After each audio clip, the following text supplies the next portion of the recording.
Batam merupakan kota di Kepulauan Riau yang memiliki letak strategis di jalur pelayaran Selat Malaka dan Singapura. Keunggulan itu membuat para investor berlomba-lomba menjadikan Batam sebagai tujuan investasi. Geliat investasi di Batam pun terus menunjukkan tren positif, meski di tengah masa pandemi COVID-19. Dari Januari hingga Juni 2021, nilai investasi di Batam mencapai 7,76 triliun rupiah, meningkat 10% dibandingkan periode yang sama pada tahun lalu. Badan Pengusahaan Batam sebagai pengelola kawasan memainkan peranan penting dalam pencapaian ini. Berbagai pembenahan terus dilakukan BP Batam untuk mewujudkan Batam sebagai kota ramah investasi.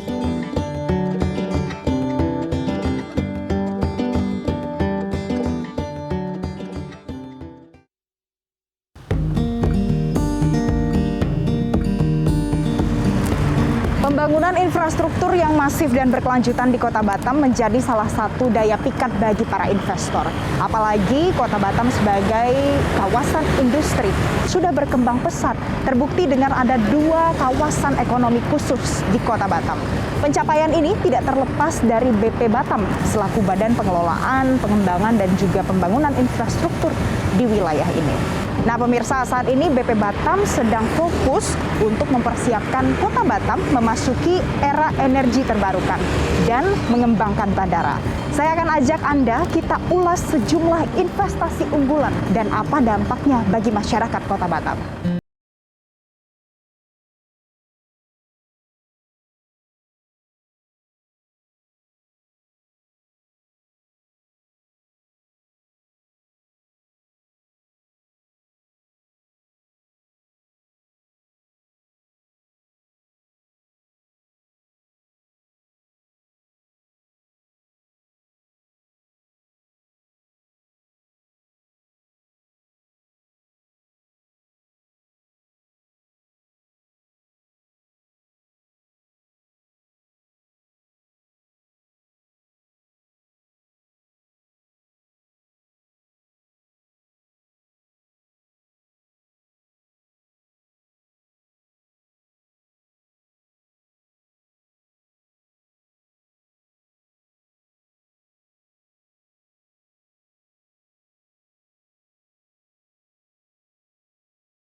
BP Batam. Waduknya ada di sana, Mbak. Kita langsung ke lokasi persisnya ya Pak ya? Ayo Mbak, silakan kita ke sana yuk.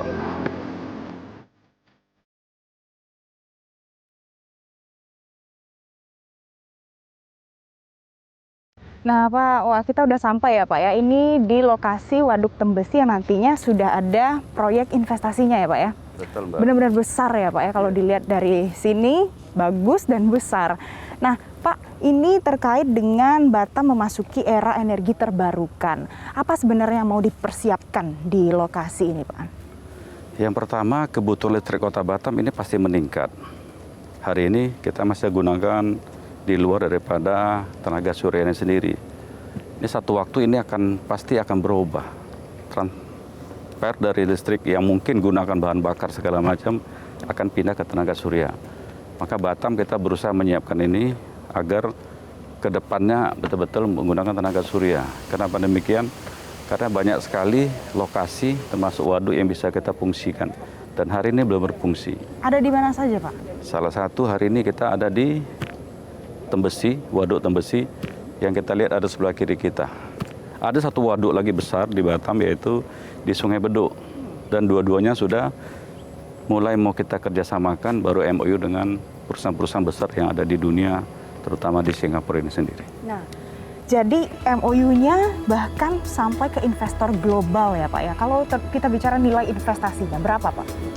Ya, jadi ada 2 nilai investasi. Satu, tenaga listrik ini tidak hanya digunakan untuk di Kota Batam, tapi akan digunakan di negara tetangga. Yang kedua, listrik yang dihasilkan nanti akan digunakan di Kota Batam, salah satu yang Tembesi ini. Ini ada sekitar nanti 6,8 triliun investasinya awalnya, nantinya akan sampai mungkin puluhan triliun. Tapi awalnya hanya segitu karena tenaga listrik akan dibangun untuk kebutuhan Kota Batam duluan. Nominalnya besar ya Pak ya. Betul. Sejauh ini Pak, berapa banyak investor yang sudah tertarik ini pengen ada di dalam proyek ini Pak? Ya, yang ke saya sudah hampir 10. Banyak ya Pak? Tapi baru 2 yang kita MOU. Artinya ini MOU ini kan belum berarti kita sudah terikat. Tapi sudah kita lakukan MOU antara lain supaya kita bisa ada pembahasan lebih lanjut antara BP Batam dengan perusahaan yang sudah masuk ke kita.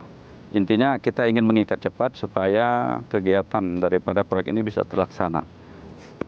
Kemudian Pak, kalau kita bicara dari pembangunan di beberapa PLTS ini, nah nantinya Pak, bagaimana sih roadmap ataupun peta jalannya supaya Batam ini bisa disiapkan untuk free dari fosil Pak? Ya. Yang pertama kita butuh listrik cukup besar. Satu, kita akan membangun bandara udara yang nilainya lebih kurang hampir sama, lebih kurang 6 sampai 7 triliun. Artinya kalau itu kita bangun, maka kita akan butuh listrik besar. Kalau kita butuh listrik besar, maka harus kita siapkan bagaimana penataan Kota Batam sendiri. Yang kedua, pengembangan industri yang nantinya akan sampai ke Barelang sini. Artinya kita akan butuh listrik lagi. Ini masih jauh, Mbak. Ini masih ada kira-kira 70 kilo ke sana ya. Itu masuk dalam wilayah kerja Batam. Artinya wilayah besar ini yang sudah kita siapkan roadmap-nya, agar industri ke Kota Batam ke depannya bisa berkembang, maka salah satu yang kita siapkan pertama sebetulnya air. Air sudah kita siapkan. Tapi di atas air ini belum difungsikan. Maka kita menyiapkan untuk pembangunan listrik tenaga surya. Kalau 2 ini bisa terlaksana, saya kira investasi dimanapun pasti orang akan bertanya, gimana airnya, gimana listriknya, gimana lahannya. Di mana lahannya? Iya. Batam punya semuanya. Betul semua. Selanjutnya kita akan bicara bagaimana dampaknya nanti kepada masyarakat. Tapi usai jeda Pak, nanti kita akan bahas lebih lanjut. Terima kasih, Mbak.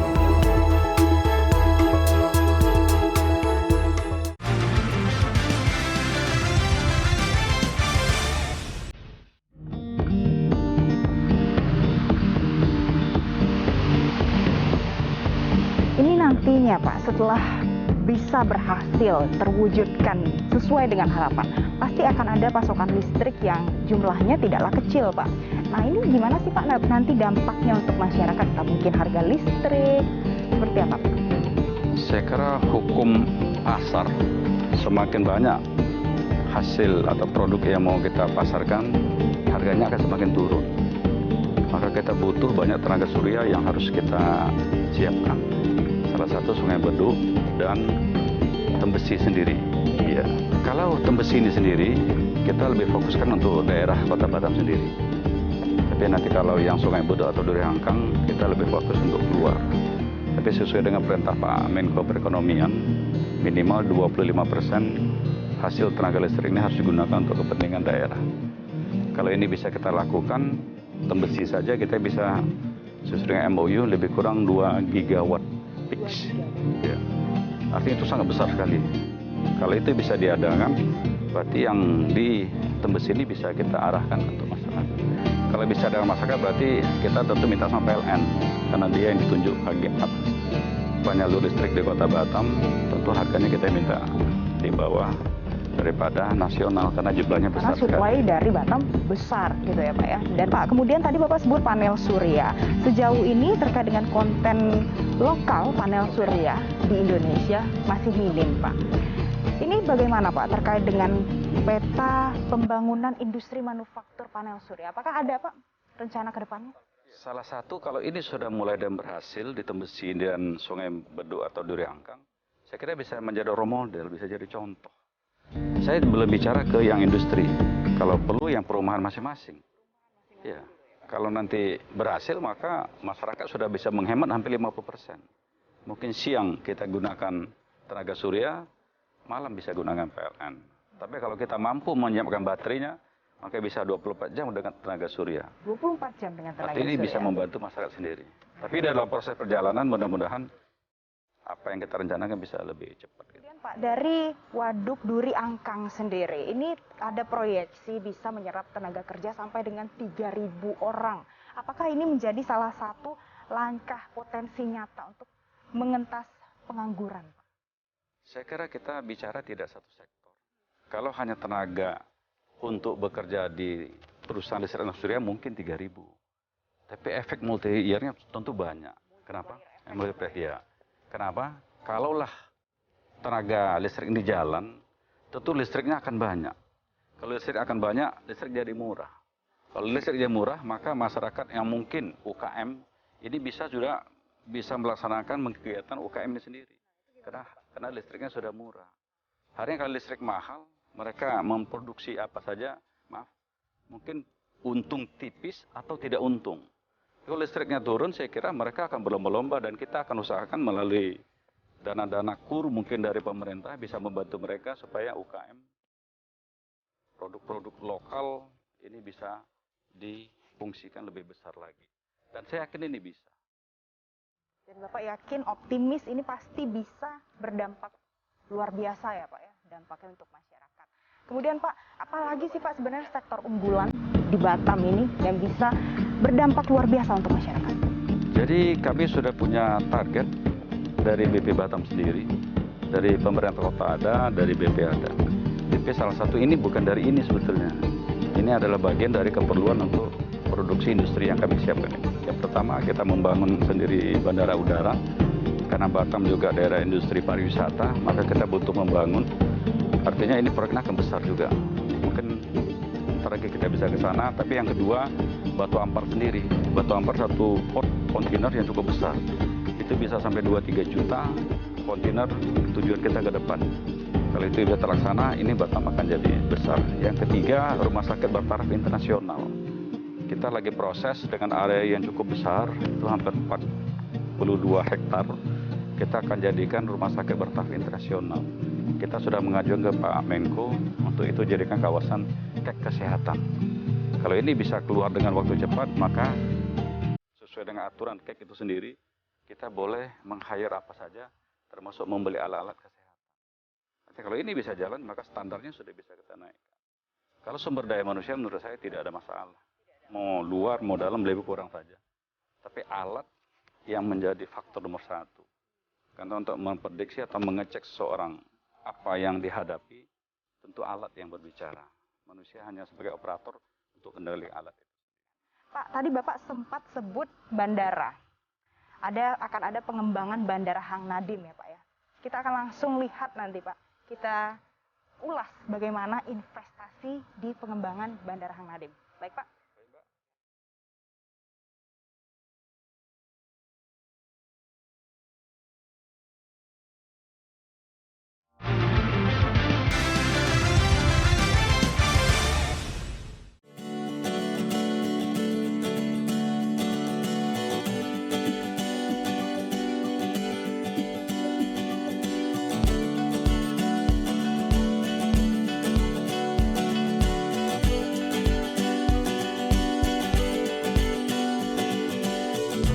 Ini kita sampai di, ini nanti tempat akan dibikin menjadi apa nih Pak?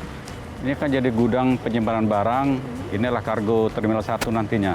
Kargo terminal 1? Iya, kita ada 2 terminal, 1 dan 2. 1 kita menyelesaikan dulu, agar konsorsium nanti betul-betul bisa menggunakan seluruh penerbangan yang masuk, ada kargonya bisa kita fungsikan. Ini nanti pengembangannya konsorsiumnya seperti apa Pak? Boleh ceritakan Pak? Iya, kita 4-5 bulan yang lalu sudah dapat hasil lelang pemenangnya, yaitu konsorsium antara Angkasa Pura I dan Incheon dan satu perusahaan dalam negeri sendiri. 3 ini menjadi satu konsorsium untuk mengolah operasional bandara ini sendiri. Oh, baik, jadi ini ada investasi dari asing ya Pak ya? Betul. Pak, kalau kita bicara soal pengembangan dari Hang Nadim ini sendiri, sebenarnya apa sih kelebihan dari Hang Nadim sampai layak untuk dikembangkan secara maksimal Pak? Saya kira bukan dari Hang Nadim tersendiri, tapi ini bagian kecil daripada Kota Batam sendiri. Kota Batam yang semua kita baru ketahui bahwa ada Undang-Undang Cipta Kerja nomor 11 tahun 2020, yaitu turunannya ada PP 41. yang mengatur tentang BP Batam dan Kota Batam ini sendiri. Kota Batam seluruh perizinan nantinya baik di pemerintah Pemko diserahkan sepenuhnya kepada BP Batam. Bahwa BP Batam diberikan hak wewenang penuh untuk memberikan izin. Artinya besok pengelola sudah jadi satu. Kedua, Batam ini masih protected zone, FTZ yang menyeluruh. Dan dalam FTZ ini ada kawasan-kawasan KEK, salah satunya bandara ini. Salah satunya bandara. Apa keuntungan KEK? KEK ini banyak sekali. Jadi apa saja kegiatan akan bebas, sistem pengontrolnya nanti melalui layar to layar antara customer atau bea cukai dengan kita. Jadi tidak ada lagi manusia ya ketemu manusia, sehingga prosesnya akan cepat sekali ini. Jadi dengan kawasan ekonomi khusus ini jadi salah satu poin utama dan paling penting ya Pak ya? Betul. Untuk membuat ekosistemnya jadi sedemikian rupa nyaman bagi investor. Satu yang mau kita kejar hari ini, seluruh barang-barang yang diekspor keluar harus melalui pelabuhan laut Batu Ampar. Nantinya dari sini sudah bisa. Dari sini? Ya, maka kita minta konsorsium ini ada membuka 3 line penerbangan internasional untuk masuk ke Kota Batam ke Indonesia. Supaya nanti seluruh barang-barang hasil produksi dari Kota Batam bisa dikirim langsung melalui bandara ini. Sehingga cost-nya akan jadi murah. Maka ini wajib kita kembangkan. Yang kedua, ada pembangunan terminal. Kalau konsorsium yang MOU sama kita, perjanjian sama kita, ada berapa hal yang harus dibangun. Jadi kontraknya nanti dari sana, bukan dari sini, yang ke sana ya. Satu, dia akan membangun terminal 1 di renov yang sudah ada. Yang kedua, dia membangun terminal baru, terminal 2. Ketiga, sebetulnya kita lagi overlay nih. Desember harus selesai. Karena landasan kita terpanjang di Asia Tenggara sampai 4 kilo lebih. Artinya memang kita jaga betul ini. Supaya nanti kalau penerbangan internasional ini sudah berjalan, kalau izinnya sudah internasional, Mbak. Izinnya sudah internasional. Cuma penerbangannya belum internasional, hanya haji aja. Dan kemudian tinggal dibangun infrastruktur. Betul, kita lengkapi semua supaya jumlah penumpang hari ini baik lokal. Saat ini berapa Pak? Lebih kurang 6 juta per Targetnya? tahun. Targetnya itu 20 juta. Lebih Berarti daripada akan naik sampai 200-300%. Gitu. Baik. Pak, ini Batam ini sangat seksi untuk para investor. Sebenarnya apa yang Bapak tawarkan sampai para investor itu yakin dan juga mau berinvestasi di sini? Yang pertama tentu kemudahan yang kita berikan. Saya balik lagi ke PP 41 karena hari ini institusi yang diberi wewenang adalah BP Batam. Artinya datang ke satu kantor, urusan selesai. Tapi menurut saya tidak selesai juga. Maka kita level atas harus menyelesaikan sampai ke bawah. Saya ada wakil kepala, ada deputi, dan saya juga wali kota, ada wakil, ada sekda. Kita sudah sepakat bahwa seluruh namanya investasi harus kita tangani. Tidak boleh kita lempar yang ke bawah, ini akan jadi masalah. Artinya ada alat kontrol. Maka semua investasi masuk, kita ada sampaikan kepada Direktur PTSP, baik yang Pemko ataupun yang BP, ada permasalahan investasi, kalau harus lapor kita. Jadi sudah sama komitmennya Ya, Pak ya? dan kita minta dalam waktu dekat apapun harus selesai. Kalau tersandung aturan di daerah yang harus izin dari pusat, maka kita yang ke pusat untuk menyelesaikan. Jadi maka totalitas mereka ya, Pak, ya? merasa dilayani. Benar-benar menarik dan juga nyaman gitu Pak bagi para investor. Bahkan Pak, ini juga ada catatan bahwa 200% jumlah investasi di Batam ini meningkat per bulan Januari sampai dengan Juni 2021 ini ketimbang tahun sebelumnya. Kok bisa Pak? Ya pertama mungkin karena pelayanan kita. Kedua mungkin rasa kepercayaan luar ya. Bukan dulu tak dipercaya. Tapi mungkin pertambahan kepercayaan pada kita, mungkin pimpinan baru ini mungkin karena kita nangani langsung. Ketiga pastilah ada hubungan negara China dengan Amerika. Kita bagian impasnya juga. Keempat mungkin karena COVID. Karena kita terletak tak jauh dari beberapa negara, maka negara terdekat Indonesia adalah Kota Batam. Maka semuanya ke sini, baik luar negeri ataupun dalam negeri investasinya sini meningkat. Bahkan di masa pandemi COVID-19 saja, investasi itu tumbuh pesat Pak, sampai dengan 200%. Jadi ini merupakan pencapaian yang benar-benar nyata, begitu Pak. Nah ini kemudian pemerintah Kota Batam, BP Batam punya roadmap supaya nantinya jalur transportasi bisa saling terintegrasi. Ini seperti apa Pak? Pengembangannya, peta jalannya seperti apa? Makanya hari ini kita sudah MOU dengan antara Pemko sama BP Batam. Bahwa perencanaan itu harus jadi satu. Tak boleh bikin perencanaan masing-masing, jangan roadmap-nya nanti berubah. BP maunya A, Pemko maunya B. Tapi hari ini sudah MOU kita bikin, semua perencanaan jadi satu. Sehingga roadmap pembangunan Kota Batam sudah menjadi satu. Contoh, akses daratnya saja.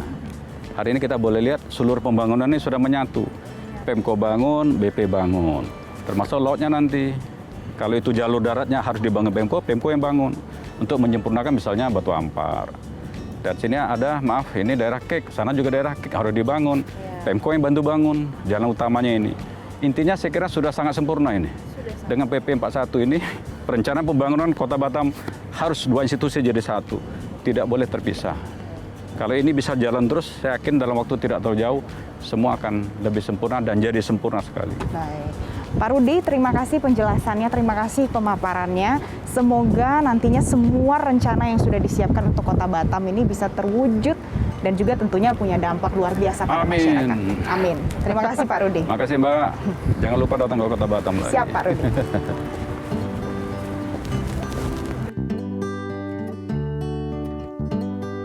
Batam dengan posisi strategisnya dalam peta perdagangan nasional maupun internasional terus berupaya keras untuk memikat minat para investor. Semoga apa yang sedang diusahakan oleh BP Batam untuk menciptakan iklim investasi yang kondusif bisa berdampak langsung pada pertumbuhan ekonomi, tidak hanya di skala lokal saja, namun juga di skala nasional, dan berhasil membawa Batam menjadi kota yang modern. Saya Valencia Melvinsi, mewakili seluruh kerabat kerja yang bertugas, berterima kasih dari Batam untuk Indonesia.